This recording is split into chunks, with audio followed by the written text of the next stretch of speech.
Tayo ng ng ebidensya na kung saan is Opo. ito. Malungkot po talaga, sir. Ito. Hindi lang kayo, kundi marami. Ang dami po. Mga naloko nitong Levi Wait, aka TV Bosslet. Opo. Paano kayo naloko? Ano po yung motive? Sa ano po to, sir, nakilala lang namin sa Sukmid. Sa social media? Opo. Okay. Ano po yung kanyang estilo ng panluloko? Ano po siya, vlogger po siya, sir, eh. Kasi noon po, nung panahon ni Francis Leo Marcos, hindi po ba nung pandemic nagbibigay ng bigas. Tapos ang daming nagkagusto doon. Kaya yun ang kinuha niya po na yung kainaan namin. Okay. Kaya yun po.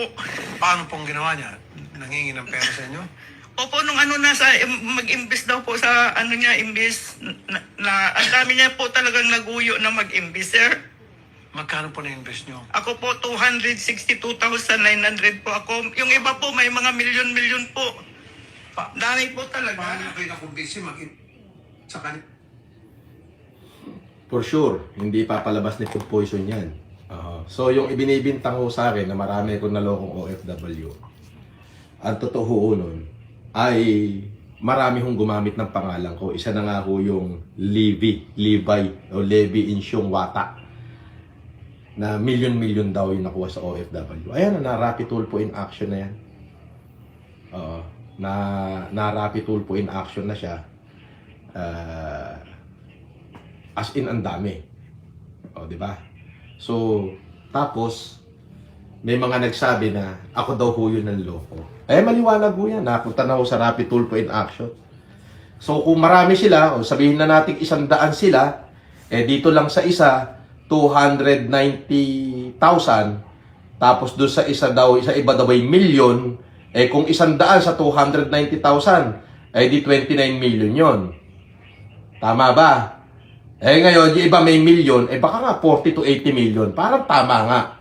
Pero hindi ako. Yung Insong Wata o yung Levi.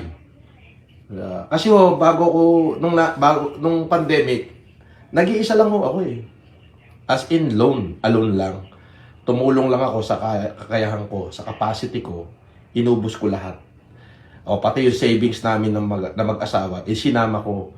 Pati yung binentahan ko ng bahay, binentahan ko ng lupa, sinama ko, ipinamigay ko lahat. Oo.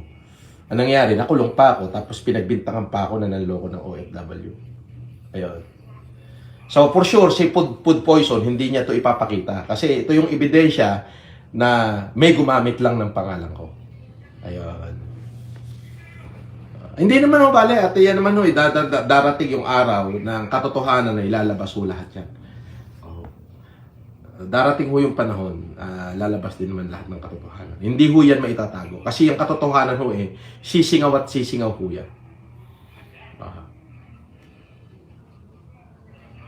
At yung kanilang mga baho, sisingaw at sisingaw din. Yun lang.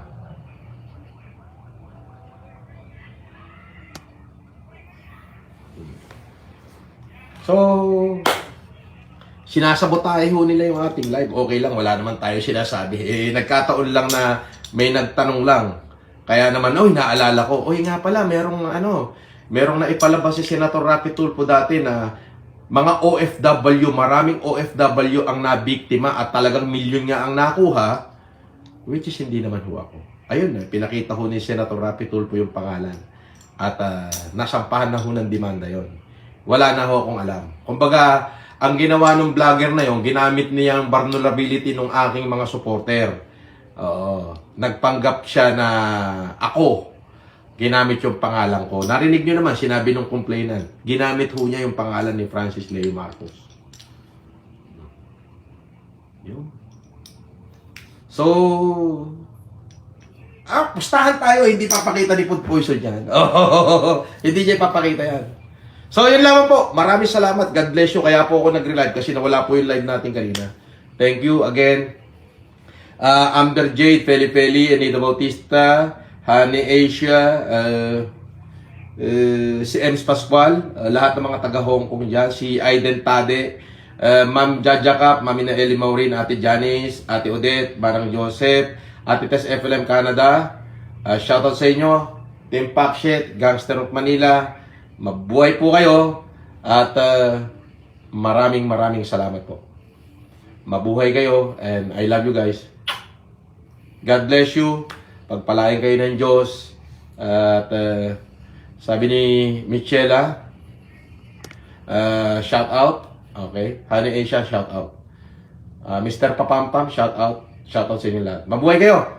God bless you. Maraming salamat po. At syempre, dito sa Baguio Content Club, thank you. Sir, maraming salamat. Mabuhay po kayo. Thank you very much. God bless you. Kay Alvin Chio, kay Don Cardona, thank you. Kay Bash, Adrian Doria, thank you. Siyempre, si Naida Sunga, thank you. Si Salvi Balaoro, thank you. Thank you sa lahat. Okay, God bless you and out.